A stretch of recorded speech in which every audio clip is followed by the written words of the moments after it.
I used to think Mammoth Cave was just another adventure, a tick off our list. It was supposed to be fun, a weekend to explore the shadows with my best friends, to test our nerves in the endless dark. But somewhere down there, under miles of stone, something went wrong. Now, one of us is missing, and I swear, I can still hear him calling. We'd been going for hours, our voices echoing through the tunnels, each one mocking the confidence we had when we started. There was me, Sam, and my friends Luke, Jared, and Ben. Ben was always the daring one, the first to wander ahead, the one who'd get us into trouble just to laugh it off. But when he didn't come back, no one was laughing. It's strange. We retraced our steps, searched every crevice, calling his name until our voices scraped raw. Nothing. Just an endless silence, heavy and swallowing. And then the faintest echo, like Ben's voice, drifting from somewhere deep in the shadows. Luke was the first one to hear him calling. He stopped dead, his hand shooting up as we walked, telling us to listen. We froze, straining against the thick silence. "Did you hear that?" he whispered, his voice barely louder than a breath. None of us had. But as we stood there, letting the silence settle around us, we heard it. A faint, distant call, almost swallowed by the stone around us. It was Ben's voice, unmistakably. He was calling out, the sound barely reaching us, but bouncing off the cave walls in strange, warped echoes. The direction was wrong, though. The call wasn't coming from where we'd last seen him. It was coming from one of the tunnels we hadn't even traveled down.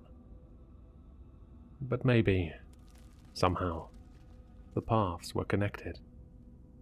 It wasn't impossible for cave tunnels to intersect. We were probably about 2 miles down at this point, so deep that the silence felt alive, closing in around us. The chill in the air seeped into our bones, and every breath echoed back like a reminder of how far we'd come. The walls felt tighter here, the space around us shrinking with each step. Our lights cast shaky beams on the rough stone, cutting through just enough darkness to keep us moving. We'd packed extra batteries, sure, but even with the supplies, an uneasy feeling twisted in my gut. Still, leaving wasn't an option.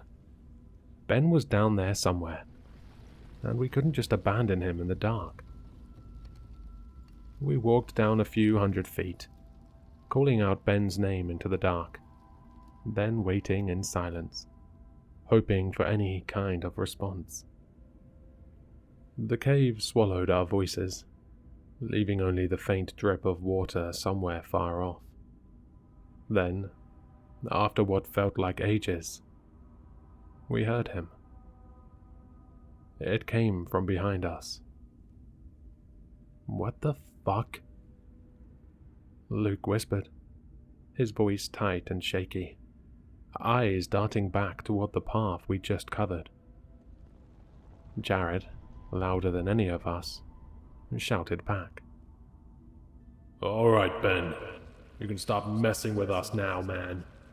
This isn't funny, bro." I wanted to believe it. That Ben was just messing with us, hiding in some shadowed nook and waiting to jump out.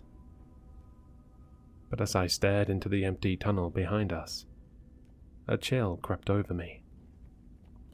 I couldn't shake the feeling that somehow it wasn't really Ben.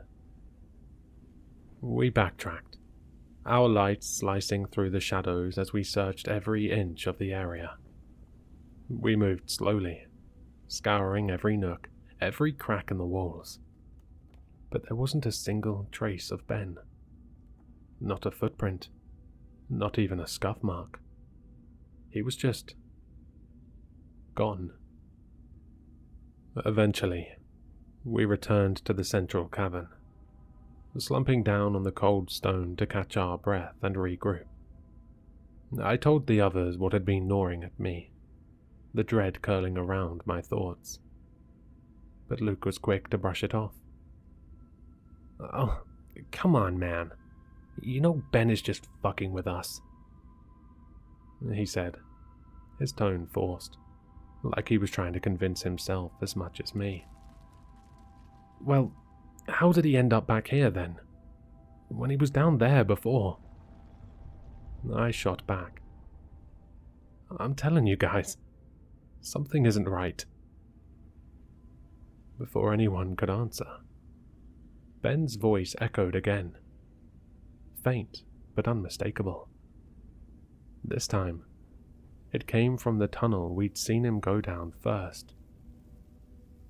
"Come on, guys. This way."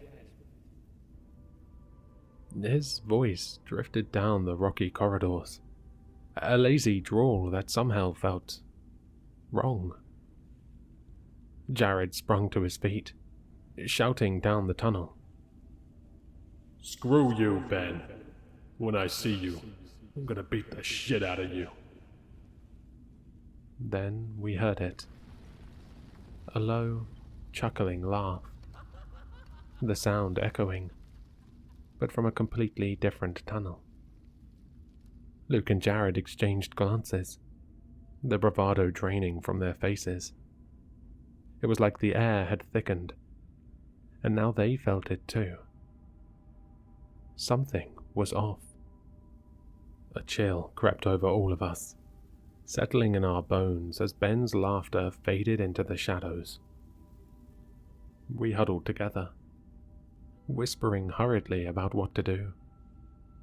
The idea of leaving came up quick, but Luke shut it down fast. "We can't just leave Ben down here, guys," he insisted, voice firm but edged with unease. Jared shook his head, glancing toward the distant exit. "I'm going. I'll call the cops and tell them our friend's missing. I'll come back with a search party." It wasn't a bad idea, honestly.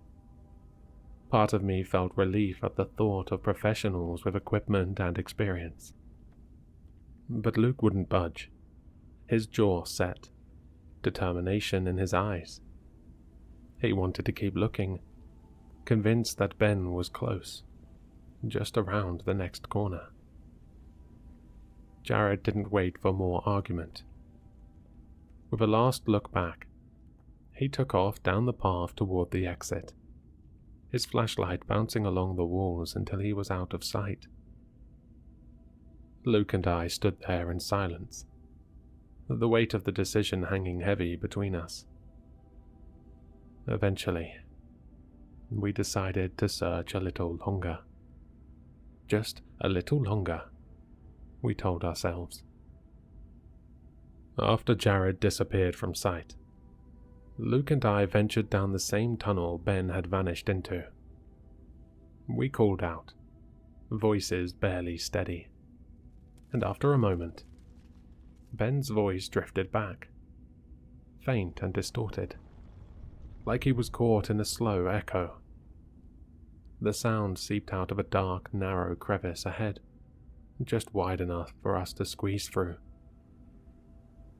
We moved cautiously, each step slower than the last, feeling a prickling sensation on our necks, like unseen eyes were watching us from the shadows. The path bent sharply to the right, creating the illusion that it might loop back toward one of the other tunnels. Luke forced a chuckle. See? He's just messing with us. But as we rounded the corner, our lights caught something that made us stop dead. A jagged hole yawned open in the middle of the path, wide and deep, cutting off the tunnel. The space was too narrow to walk side by side, so I trailed behind Luke as he edged forward and aimed his flashlight down into the darkness below. Luke went silent, his light fixed on something I couldn't see. I waited, the quiet pressing in, until the tension grew unbearable. "What is it?" I whispered, trying to peer around him. When he turned to me, his face was drained of color, eyes wide, lips parted like he couldn't quite find the words. He swallowed, barely managing to get it out. "He's down there," Luke said, his voice trembling. My blood ran cold. What do you mean?" I stammered, heart pounding against my ribs. "He's down there, Sam," Luke whispered, voice cracking. "Dead." The words hit me like a punch. I stood there, numb with disbelief, until Luke grabbed my arm, his grip almost painful. "We have to get out of here," he said, voice tight with terror. Without another word, we turned and started back, moving fast but steady, our lights casting frantic beams along the rough stone walls. As we reached the tunnel that led back to the central cavern, another voice echoed through the darkness. "Guys!" Neither of us paused. We broke into a sprint, feet pounding against the ground, breaths ragged with panic. We didn't care where it was coming from. We just wanted out. In his haste, Luke stumbled over a jagged rock and fell hard, his flashlight skidding across the ground before shattering into pieces. I stopped, reaching down to pull him up, my light sweeping the walls as I moved. And that's when I saw it. A figure, pale and naked, crouched at the far end of the tunnel, watching us with hollow, empty eyes. It looked almost human, but something was horribly wrong. "Oh my God," I muttered, my voice barely a whisper, trembling as I stared at the figure. Luke turned, catching sight of it, his face twisting in terror. He grabbed my arm, jolting me out of my daze. "Come on, Sam," he urged, pulling me forward. We didn't look back, rushing through the darkness, desperate to put as much distance as possible between us and whatever that thing was. Every shadow felt like it was closing in on us, every echo stretching our nerves tighter. As we reached the main tunnel that led out of the cave, we saw a figure lying on the ground ahead. Jared. He was sprawled face down, motionless, his flashlight lying a few feet away, casting an eerie glow on the stone. "Oh, God!" I breathed, heart racing as we knelt beside him. He must have tripped, maybe knocked himself out on his rush to get out. But when we turned him over, the breath left my lungs. He was unrecognizable, crushed and bloody, as if something had beaten him down over and over. The horror of it froze us in place, and I could barely think, only feel the cold grip of fear sinking deeper into my bones. That's when we heard it. A voice drifting from the shadows. But this time, it wasn't Ben's. It was Jared's. Come on, guys. This way. The voice called, soft and taunting. I swung my flashlight toward the sound, heart hammering, and there it was, standing just beyond the light's reach. Pale, humanoid, but wrong in every way. Its skin was chalky, almost luminescent under the beam, and its eyes, solid black, empty and endless. The thing stared at us for a moment, then turned, its movements jerky and unnatural, and ran down the tunnel, laughing in Jared's voice, a sick, twisted echo of the friend we'd known. "What the hell?" Luke whispered, voice barely audible over my own pounding heart. He grabbed my arm, his grip trembling. "We have to get out of here, man." I didn't need any convincing. We bolted, feet slamming against the stone, the darkness stretching ahead of us like a maw, ready to swallow us whole. As we ran, the creature's footsteps echoed close behind, its pace relentless. My heart pounded, my breaths coming in ragged gasps as we pushed forward. Suddenly, Luke stumbled and fell, hitting the ground hard. I skidded to a stop, spinning around. And that's when I saw it. The creature had caught up to him, gripping his leg and starting to drag him back into the shadows. Luke clawed at the ground, his face contorted in terror. Without thinking, I shone my flashlight directly on it. And as the beam hit, the creature shrank back, raising its long, bony arms to shield its huge black eyes. It couldn't stand the light. That much was clear. I stepped toward Luke, light fixed on the creature as it hissed and retreated, slipping back into the pitch-black depths of the cave.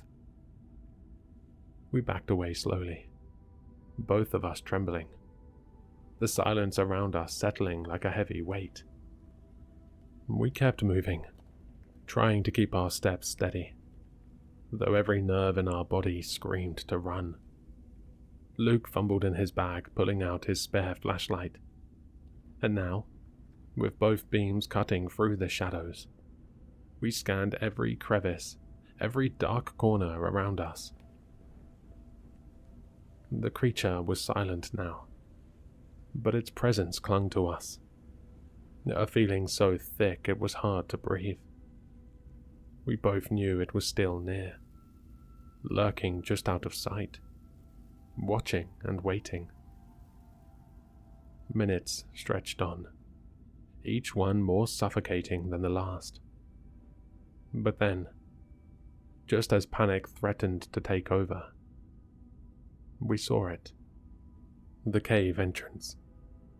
A sliver of remaining daylight spilling in, piercing through the darkness like a lifeline.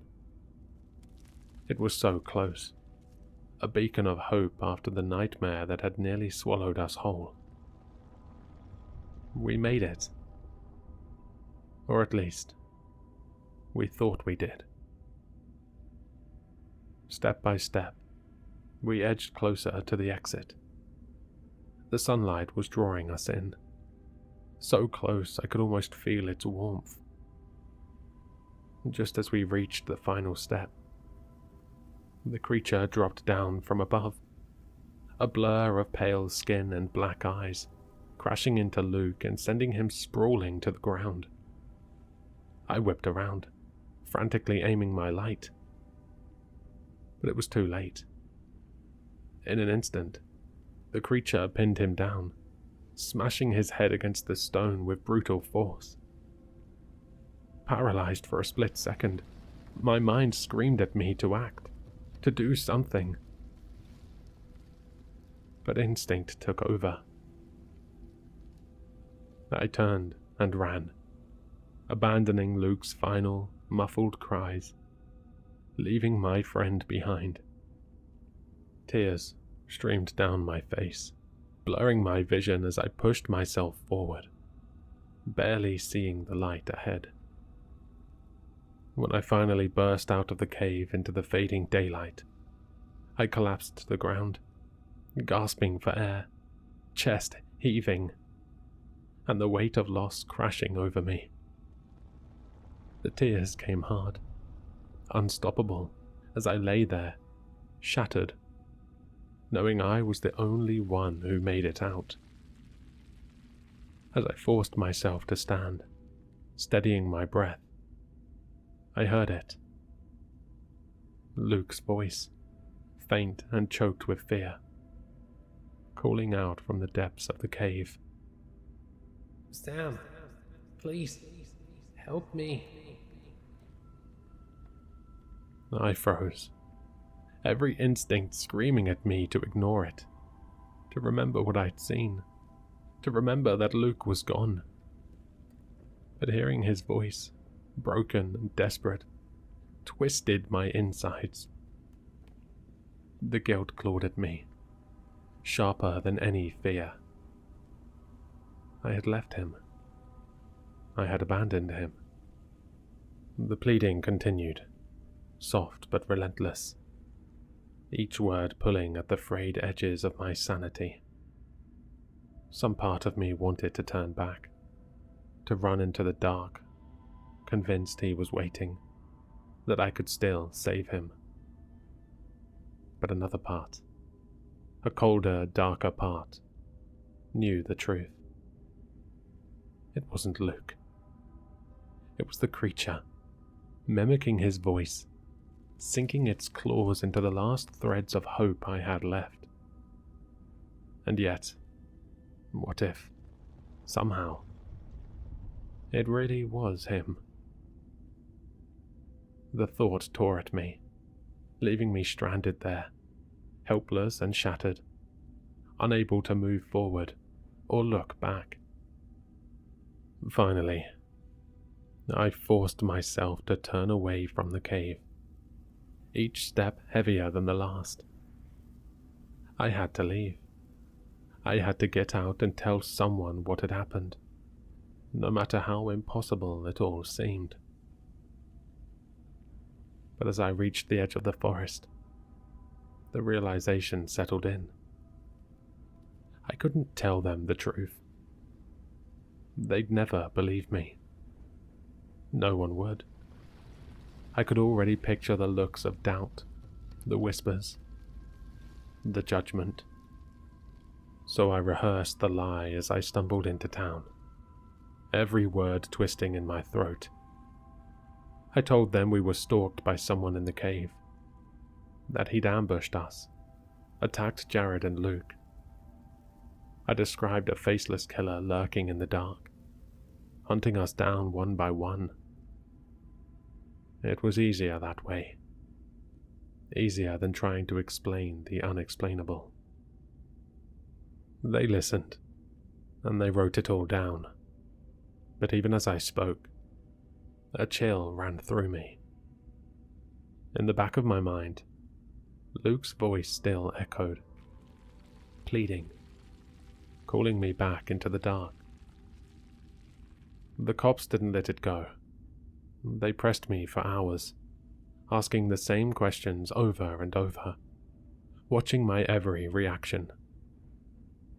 Soon enough, they began talking to my friends and family, probing into my relationship within the group. I could see it in their eyes. They suspected me. I was the last one out, the only one who'd made it back, and my story didn't add up. They searched the cave for days, combing through every passage, every cavern. Eventually, they found Ben's body, crumpled at the bottom of that pit, limbs twisted at unnatural angles, But Luke and Jared, they were gone. Their remains were never recovered. And now, when I close my eyes, I still see the darkness of that cave, hear the echo of their voices, distant and pleading. No one believes me. And maybe, after all this, I'm not sure I even believe myself. The only thing that I know for certain is that I'll never step foot in another cave for as long as I live. The thought alone makes my skin crawl, my heart race. The darkness isn't just unsettling to me now. It's a living, breathing terror, wrapping itself around every corner, every shadow. I'm afraid of the dark in ways I never imagined. Paranoia gnawing at me every time I turn off a light. Even here, in my own home, I can feel it. The creature's gaze, lurking just beyond the glow of my lamp, hidden in the pockets of darkness, patient and unyielding. It's waiting for me. I can feel it, lurking, watching, waiting for that one moment when I'm left alone in the dark. And I know, deep down, that it won't stop until it pulls me back into the shadows, just like it did with them.